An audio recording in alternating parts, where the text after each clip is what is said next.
If you're about to witness what happens when society's most dangerous minds get locked away in America's most secure prison, you better hit that subscribe button now, smash the like, and drop a comment telling me if you'd survive even one day in this concrete tomb. Because once you hear what goes on behind these walls, you'll never look at justice the same way again. The body was found on a Tuesday morning, slumped against the cold steel door of cell 117, Building H. Guard Michael Torres had been making his rounds through the supermax facility when he noticed the stillness, the unnatural angle of the inmate's neck, the pool of blood that had seeped under the door and dried into a dark, rust-colored stain on the concrete floor. In ADX Florence, Colorado's most notorious federal prison, death wasn't uncommon. But murder? That was supposed to be impossible. ADX Florence wasn't just any prison. Built into the foothills of the Rocky Mountains, this fortress held America's most dangerous criminals: terrorists, cartel leaders, spies, and serial killers. The facility was designed with one purpose: complete isolation.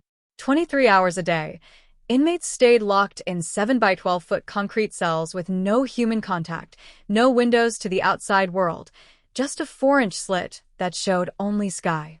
The remaining hour, they exercised alone in a slightly larger concrete box.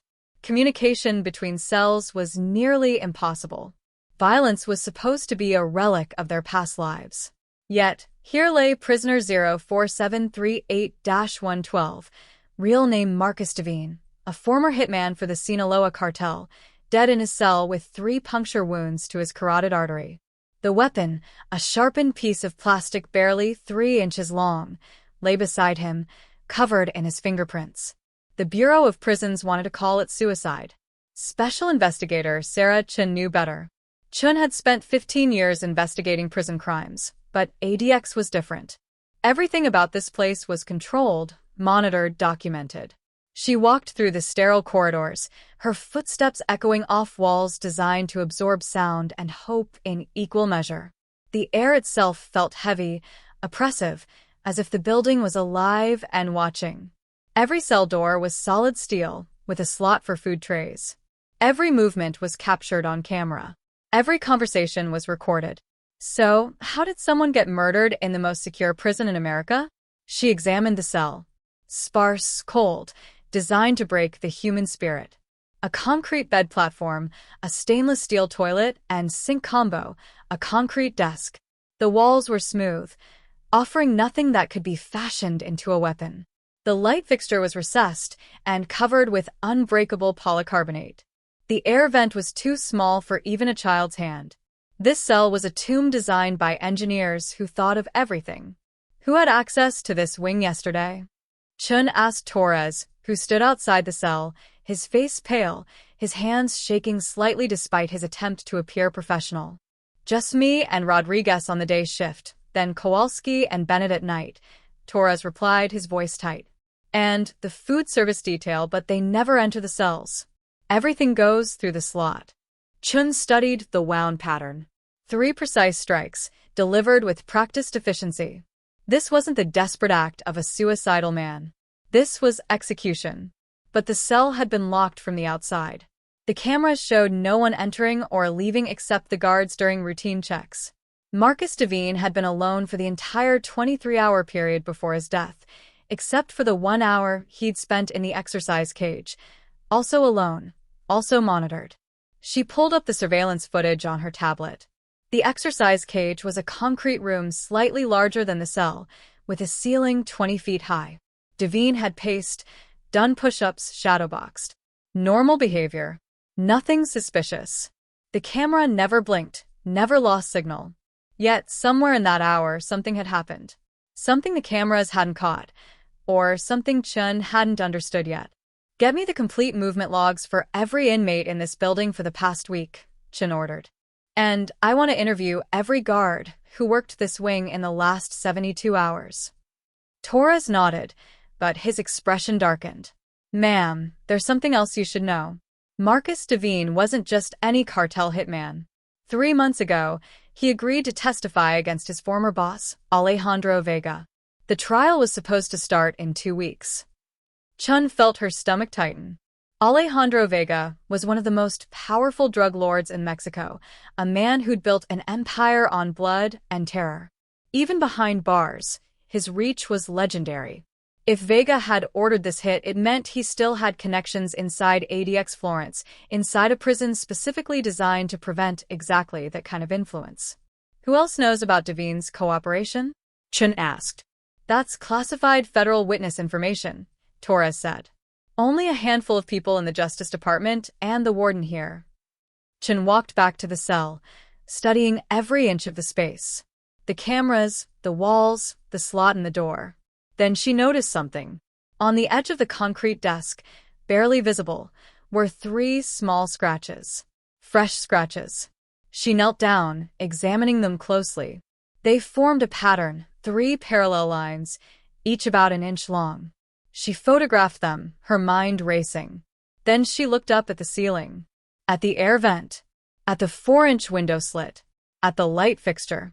Everything was sealed, everything was controlled. But somewhere in this perfect system, there was a crack. And whoever killed Marcus Devine had found it. Her phone buzzed. A text from the warden's office. Need to see you immediately. We have a problem. Chen stood, her pulse quickening.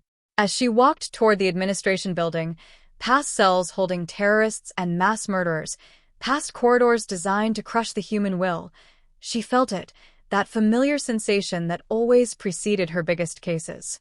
The feeling that she was standing on the edge of something much larger, much darker than a simple prison murder. When she entered the warden's office, she found him standing at the window, looking out at the Rocky Mountains in the distance. He turned, and she saw the fear in his eyes.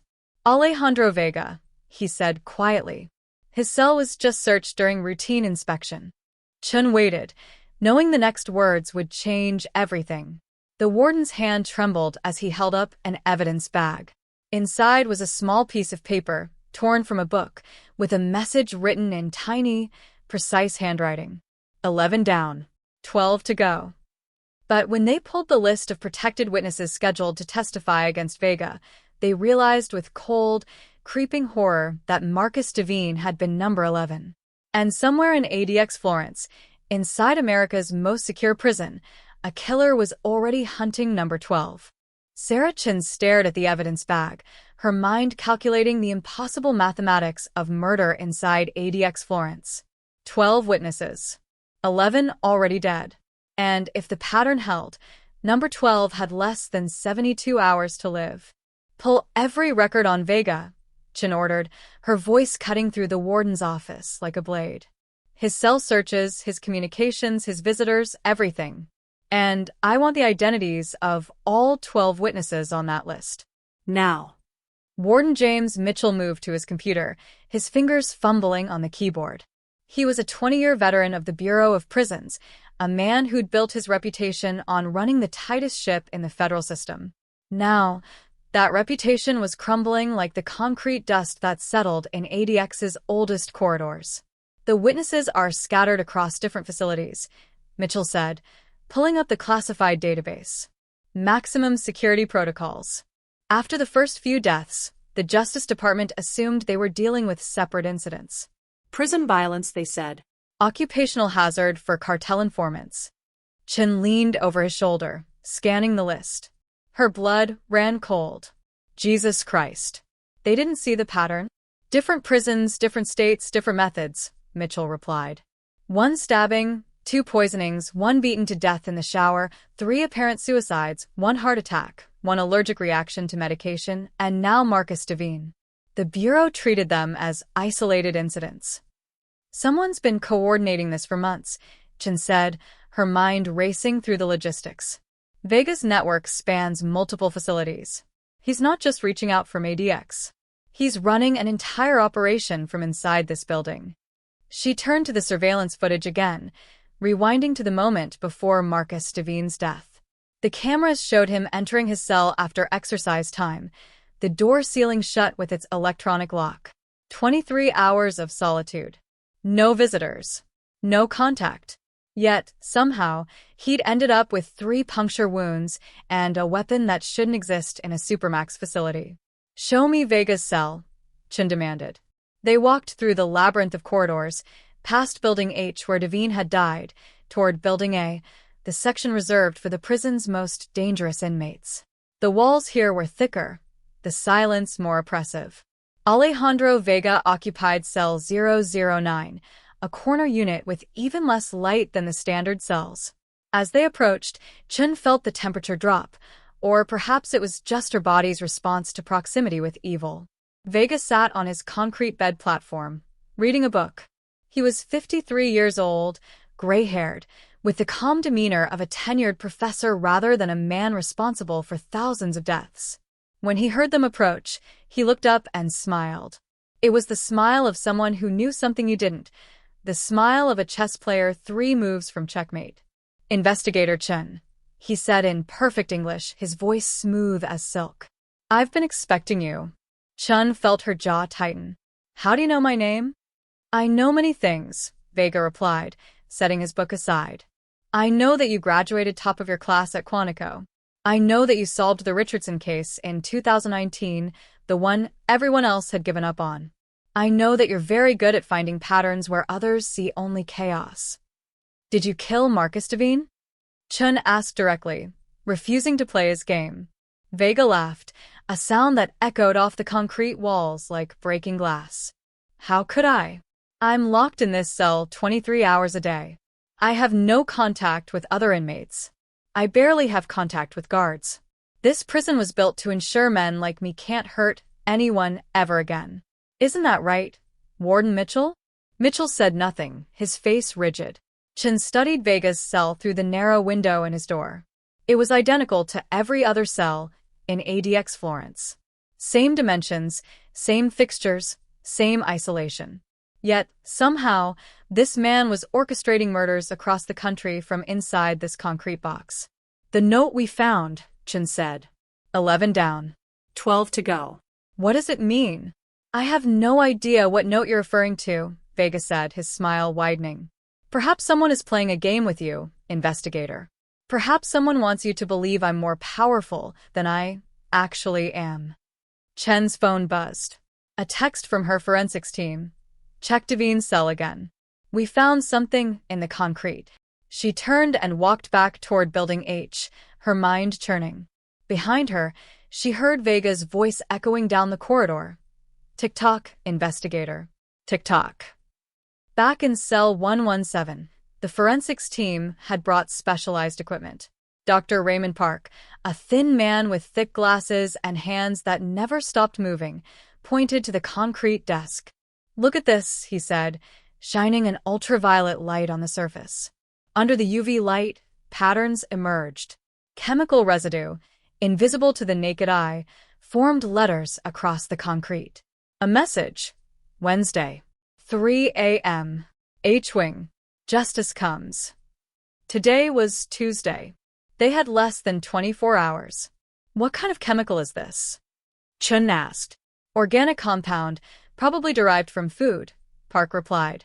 "Could be concentrated citric acid, sugar solution, something that wouldn't show up in routine cell searches, but would be visible under UV light. Whoever's sending these messages is using the meal delivery system." Chun felt the pieces clicking together. The food service detail.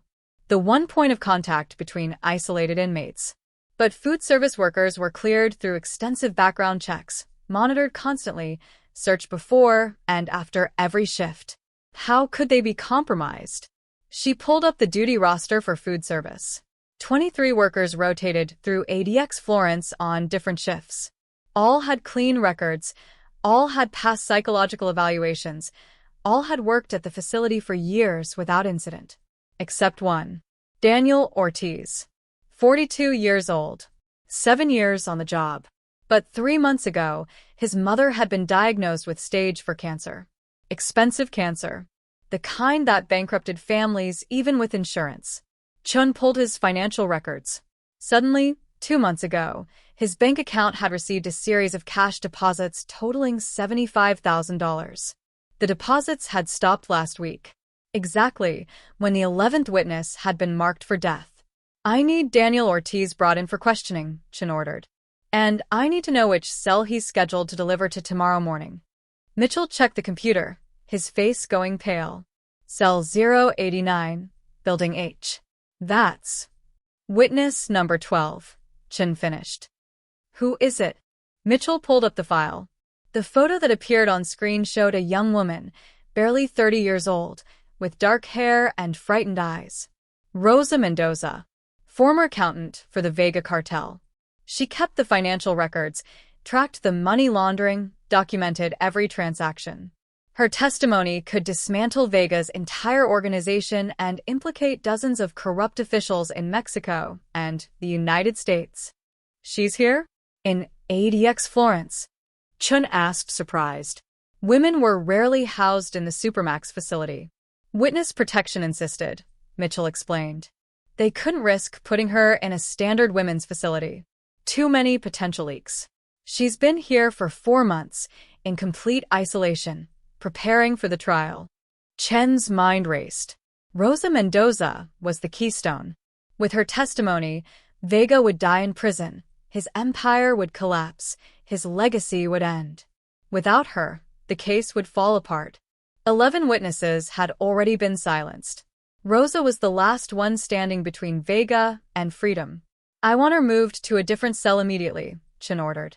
And I want armed guards outside her door until we figure out how this is happening. But even as she gave the orders, she knew something was wrong. The message in Devine's cell said Wednesday, 3 a.m. Why announce it? Why give them warning? Unless the real attack was coming from somewhere else. Her phone rang. Unknown number. She answered cautiously. Chun. The voice on the other end was distorted, mechanical, but the words were clear. You're looking in the wrong place, investigator. The food service worker is a distraction. The real killer is already inside Rosa Mendoza's cell. Has been for 3 days. And there's nothing you can do to stop what's coming. The line went dead. Chun sprinted toward Building H, her heart pounding. Mitchell and 2 guards ran behind her. They reached cell 089, and Mitchell fumbled with his keys, his hands shaking. The electronic lock clicked, and the door swung open. Rosa Mendoza sat on her bed, alive, unharmed, confused by the sudden intrusion. What's happening? She asked in Spanish. Chen swept the cell with her eyes, searching for anything out of place. The concrete walls, the steel fixtures, the narrow window. Everything looked normal.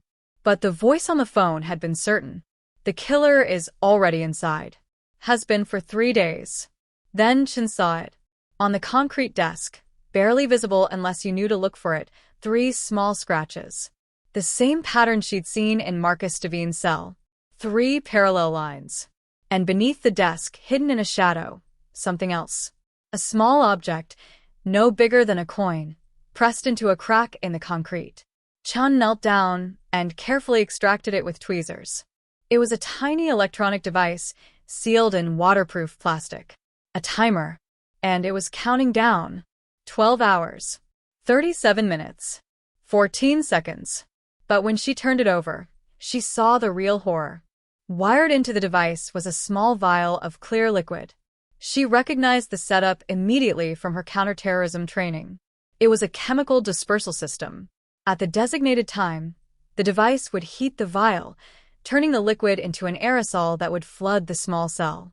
And based on the biohazard symbol etched into the plastic, whatever was in that vial would kill Rosa Mendoza in minutes. Sarah Chun held the device in her trembling hands, watching the timer tick down with mechanical precision. 12 hours, 36 minutes, 42 seconds. She carefully placed it in a sealed evidence container, her training overriding the adrenaline flooding her system. One wrong move, one crack in that vial, and Rosa Mendoza's cell would become a gas chamber. Evacuate this wing, Chen ordered, her voice sharp and controlled. Get Rosa into protective custody in the medical facility. Full hazmat protocols. And I want the bomb squad here in 30 minutes. Rosa Mendoza stood frozen, her eyes fixed on the container in Chen's hands. She understood enough English to know that death had been hiding beneath her desk for 3 days, counting down the seconds of her life. He found me, she whispered in Spanish. Even here, he found me. As the guards escorted Rosa out, Chen examined the device more closely through the transparent container. The craftsmanship was extraordinary. Miniaturized electronics, precision engineering, a delayed-release mechanism that could survive cell searches and routine inspections. This wasn't the work of a common prison smuggler. This was military-grade technology, the kind that required expertise, resources, and access that shouldn't exist anywhere near a federal supermax prison. Mitchell stood beside her, his face ashen. How did this get in here? We scan every item that enters this facility. Metal detectors, X-rays, physical searches. Nothing gets through. Chen's mind worked through the possibilities. The device was small enough to hide inside a body cavity, but Rosa had been searched multiple times since her arrival. Food service workers were also searched. Guards went through security checkpoints. Visitors were rare and heavily monitored. Yet, somehow, this sophisticated killing machine had made its way into cell 089 and had been planted exactly where Rosa would never look. Her phone buzzed again. Another text from the unknown number. You saved one. But you still don't understand. Check the ventilation system. All of it. Chun felt ice flood her veins. She grabbed Mitchell's arm. How many cells are on independent ventilation circuits? None, Mitchell replied, confused. ADX uses a centralized HVAC system. Why? Chin was already running toward the mechanical room, her boots echoing through the corridors. If the ventilation system was centralized, one device could potentially reach multiple cells, multiple inmates. And if Vega's network had managed to plant one device, how many others were hidden throughout the facility? The mechanical room was located in the basement, a massive space filled with pipes, ducts, and machinery that maintained the prison's climate control. Chun burst through the door with Mitchell and 3 guards behind her. The room was dim, lit only by emergency lights and the glow of monitoring equipment. The air smelled of oil and metal and something else, something chemical that made Chen's throat tighten. Get every engineer in this facility down here now, she commanded. And I want blueprints of every ventilation duct in this prison.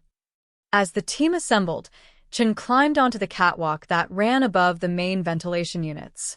Below her, massive fans pushed air through filters and into the ductwork that snaked throughout the prison.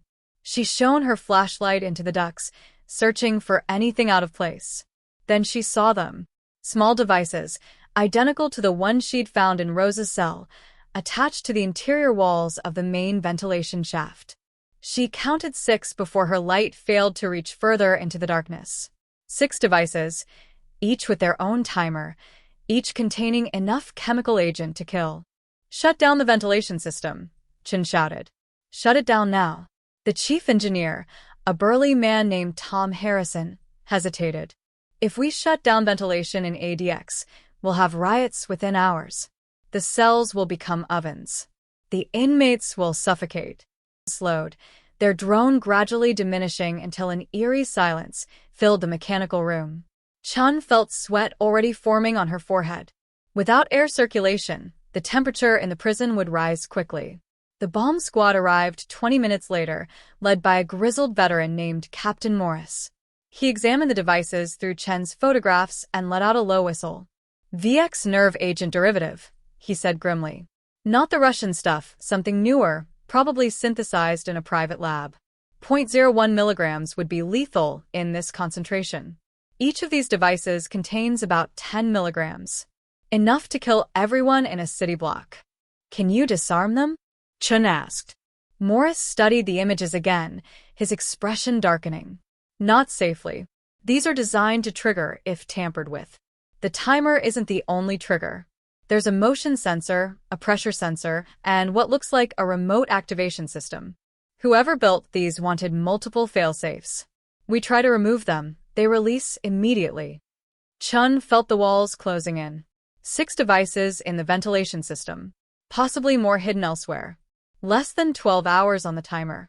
And no way to disarm them without triggering a mass casualty event. She needed to think like Vega needed to understand his endgame.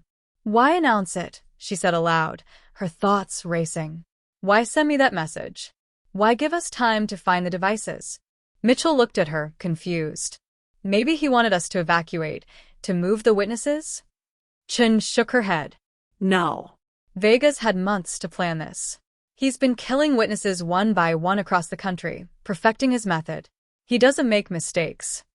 She turned to Mitchell. Pull up the security footage from the main entrance. Every visitor, every delivery, every staff member who entered this facility in the last week. They returned to the command center, and Mitchell brought up the footage on multiple screens. Chun watched hours of recordings at high speed, searching for anything unusual. Food deliveries, mail trucks, maintenance crews, all passing through layers of security. Nothing stood out. Then she saw it. 3 days ago, the same day the device had been planted in Rose's cell. A medical supply delivery. The driver had been cleared through security, his cargo inspected, his credentials verified. But Chun recognized something in the way he moved, the way he carried himself. Military training, special forces posture. She zoomed in on his face. I need facial recognition on this driver, she said urgently. The results came back in minutes. The driver's credentials were fake. His real identity, Carlos Ruiz, former Mexican Special Forces, dishonorably discharged 6 years ago, last known associate of the Vega cartel. Wanted in connection with 12 assassinations across Central America. He's inside, Chin breathed. Ruiz isn't just the delivery man. He's here. In the prison. Right now. Mitchell's face went white. That's impossible. We log every person in and out. The system would have flagged. Unless he never left, Chin interrupted. Check your staff roster. Who called in sick the day of that delivery? Who hasn't shown up for work since then? Mitchell frantically typed into his computer. His hand stopped, hovering over the keyboard. Jesus Christ. Thomas Bennett. Night shift guard. Called in sick 3 days ago. Food poisoning. He was supposed to return to work yesterday, but he never showed. We've been calling his phone, but he's dead, Chin said flatly. Ruiz killed him, took his place. And now he's somewhere in this facility, waiting for 3 a.m. to trigger those devices remotely. The realization hit them all at once. The devices in the ventilation system weren't the real threat. They were the distraction, the thing that would force Chun and the security team to focus on disarming bombs while Ruiz moved freely through the prison, wearing a guard's uniform, carrying a guard's credentials, with access to every cell, every corridor, every vulnerable witness. He's going after Rosa Mendoza, Chin said. The devices were never meant to kill her. They were meant to get us to move her, to take her out of her isolated cell, and put her somewhere Ruiz could access. We did exactly what he wanted. They sprinted toward the medical facility. Rosa had been moved there an hour ago, placed under guard in a secure room. But when they arrived, the 2 guards posted outside her door were unconscious, dart wounds visible on their necks. The door stood open. Chun drew her weapon and entered. The medical room was empty. Rosa Mendoza was gone. A note lay on the bed, written in the same precise handwriting as the message found in Vega's cell. You were right about the pattern, investigator. But patterns can be broken. Rosa sends her regards from freedom. She was never a witness. She was always ours. Chun felt the world tilt beneath her feet. She grabbed the note, reading it again, her mind refusing to accept what she was seeing. No, she whispered. No, that's not possible. Mitchell looked over her shoulder, reading the message. What does this mean? Rosa was a Justice Department witness. She was vetted, protected, prepared to testify. Chin pulled up Rosa's file on her tablet with shaking hands. She went deeper than she had before, past the surface biography, into the sealed sections that required special clearance. And there, buried in classified addendums added by various agencies over the months, she found the truth. Rosa Mendoza wasn't just Vega's accountant. She was his daughter. Adopted at age 12 after Vega had her biological parents killed for stealing from him. Raised in his organization, trained in his methods, embedded so deeply in his operations that she knew every secret, every account, every corrupt official. The Justice Department thought they'd flipped her. They thought fear and conscience had driven her to cooperate. They'd been wrong. The entire prosecution had been built on Rosa's testimony. Months of preparation, Millions of dollars spent on protection, a case that was supposed to dismantle the Vega Empire. And it had all been an elaborate setup, a performance designed to accomplish one goal: get Rosa Mendoza inside ADX Florence with full access to witness protection protocols and guard schedules. The 11 dead witnesses, Chen said, her voice hollow. They weren't killed to silence them. They were killed because Rosa told Vega they were testifying. She had access to the entire witness list. She knew who they were, where they were being held, how to reach them. We gave her everything she needed. Mitchell sank into a chair, his face gray. But why? Why go through all of this? Vega is already serving life without parole. What does he gain? Chen thought about the devices in the ventilation system, about Carlos Ruiz somewhere in the prison wearing a guard's uniform, about the carefully orchestrated chaos of the past 12 hours. He's not escaping, she said slowly. This was never about escape. It's about revenge. Her phone rang. This time, the number wasn't disguised. It was from inside the prison. From Vega's cell phone privileges, approved for legal calls. She answered. Investigator Chen. Vega's voice was warm, almost friendly. By now, you've realized that my daughter was never your witness. Brilliant, isn't she? 29 years old and already better at this than I ever was. Where is she? Chen demanded. Safe, Vega replied. Leaving the country under a new identity. But that's not why I called. I wanted you to understand something. Those devices in your ventilation system? The timers are set for 3 a.m., yes. But they're not counting down. They're counting up. They've been releasing trace amounts of the agent for 3 days now. Not enough to kill, just enough to accumulate in the system. By 3 a.m. tomorrow, the concentration will reach lethal levels throughout the entire facility. Every cell, every corridor, every room where anyone breathes ADX air. Chun felt her blood turn to ice. You're going to kill everyone. Inmates, guards, staff. Hundreds of people. Not everyone, Vega corrected. Just the ones who put me here. The judges who sentenced me. The agents who investigated me. The witnesses who testified against me. All of them visited ADX in the past 6 months for various official proceedings. All of them breathed air that's been slowly building with poison. All of them will die simultaneously, in their homes, their offices, their courtrooms. And no one will ever trace it back to this prison because the symptoms won't appear for weeks. Chen's mind raced through the implications. A time-delayed poison, absorbed gradually through respiration, programmed to activate after a specific incubation period. It wasn't about escaping or killing witnesses. It was about creating a delayed mass assassination that would eliminate everyone involved in Vega's conviction. Including you, investigator, Vega added. You've been breathing it for hours now. You, the warden, the guards, the bomb squad. Everyone trying to stop me has already been dosed. The only question is whether you'll live long enough to appreciate the elegance of it. We'll evacuate, Chen said. Get everyone treatment. With what antidote? Vega laughed. The agent doesn't exist in any database. My chemist designed it specifically for this purpose. By the time your doctors identify it, you'll all be dead. You have 48 hours, maybe less. I suggest you spend them wisely. The line went dead. Chen stood in the empty medical room, surrounded by guards and staff who didn't yet know they'd been poisoned, that they were all walking time bombs waiting to detonate. She thought about calling her family, saying goodbye. Then she thought about Vega, sitting in his cell, finally winning after all these years. And she realized there was one option he hadn't considered. Get me Captain Morris from the bomb squad, she said to Mitchell. And I need a direct line to the CDC, FBI, and the Attorney General. Now. 30 minutes later, Chen stood outside Vega's cell. He looked up from his book, surprised to see her. Come to say goodbye, he asked, smiling. I'm here to make you an offer, Chen replied calmly.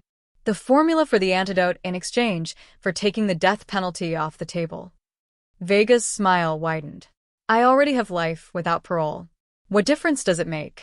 Because I'm not talking about your sentence, Chen said. I'm talking about Rosa's. We have her. She never left the prison.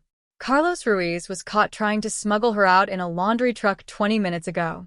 She's in custody, and she's being charged as an accessory to attempted mass murder. Federal death penalty. And unless you give us that formula, your daughter will die by lethal injection.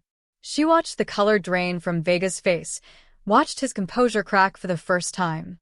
It was a bluff. Rosa was still missing, still free.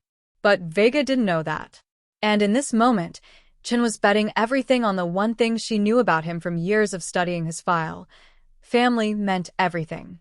"You're lying," Vega said, but his voice wavered. Chen held up her tablet, showing him a photograph that Morris had helped her stage using a female guard of similar build, face turned away from the camera, hands in cuffs. She's 17 years old in federal custody, which means she's being processed as an adult. Her execution date will be set within 90 days. Your choice. Vega stared at the photo for a long moment. Then he stood, walked to the door of his cell, and pressed his face against the small window. "You win, investigator. The formula is in my cell, hidden inside the spine of my book. Get my daughter immunity, and everyone lives." Chun took the book, cracked open the spine, and found a folded piece of paper with a complex chemical formula written in tiny, precise handwriting. She handed it to Morris, who photographed it and sent it to the CDC. "How do I know this is real?" she asked Vega. "You don't," he replied. "But what choice do you have?" 12 hours later, the CDC confirmed the formula was accurate. They synthesized the antidote and began administering it to everyone who'd been inside ADX Florence during the exposure period. The devices in the ventilation system were carefully removed and neutralized. Carlos Ruiz was arrested trying to cross the border into Mexico, and Rosa Mendoza was found 3 days later in Tijuana, where she was taken into custody by Mexican authorities and extradited to face charges. But as Chen sat in her hotel room, recovering from the antidote treatment, she received one final message from an unknown number. No words this time, just a photograph. It showed Rosa Mendoza sitting in a comfortable apartment, smiling, very much not in custody. And beside her, standing with his arm around her shoulders, was a man Chen recognized from the prison medical staff. Dr. Raymond Park, the forensics specialist who'd helped her find the first device. The pieces clicked together in Chen's exhausted mind. Park had access to the cells, the equipment, the security protocols. He'd been the one to suggest checking with UV light, the one to find the chemical messages, the one to guide her investigation, exactly where it needed to go. He'd been Vega's inside man all along, and she'd never suspected. The message beneath the photo was simple. "Thanks for the immunity deal, investigator. Dad sends his love." Chen stared at her phone, understanding finally washing over her. There had never been a poison in the ventilation system. The devices were real, the threat was real, but the time-delayed poison was fiction, a story designed to force her hand, to make her desperate enough to offer Vega the one thing he really wanted, immunity for his daughter. She'd been played from the beginning. Rosa was free, Park had disappeared, and Vega had accomplished his real goal, protecting his family at any cost. Chun could have reported it, could have tried to undo the immunity deal, could have spent years chasing Rosa Mendoza across international borders. Instead, she closed her phone, knowing that some battles couldn't be won, some criminals were too smart, too connected, too far ahead. In his cell at ADX Florence, Alejandro Vega returned to reading his book, a small smile on his face. He'd lost his freedom, lost his empire, lost everything except what mattered most. And in the end, that had been enough. The Alcatraz of the Rockies remained impenetrable, its walls unbreached, its reputation intact. But inside those concrete walls, in the mind of one old man who'd outsmarted the entire federal justice system, justice meant something different than what the architects had intended. It meant family. It meant sacrifice. And it meant that even in America's most secure prison, locked away from the world, power still existed for those who knew how to wield it. If you survived this story, if your heart is still racing, if you're questioning everything you thought you knew about justice and prison and the nature of control, then you understand why these walls were built. But you also understand why they'll never be enough. Hit that subscribe button because the next story goes even deeper into places you won't believe exist. And trust me, after what you just learned, you're going to want to see what comes next. The darkness is just beginning.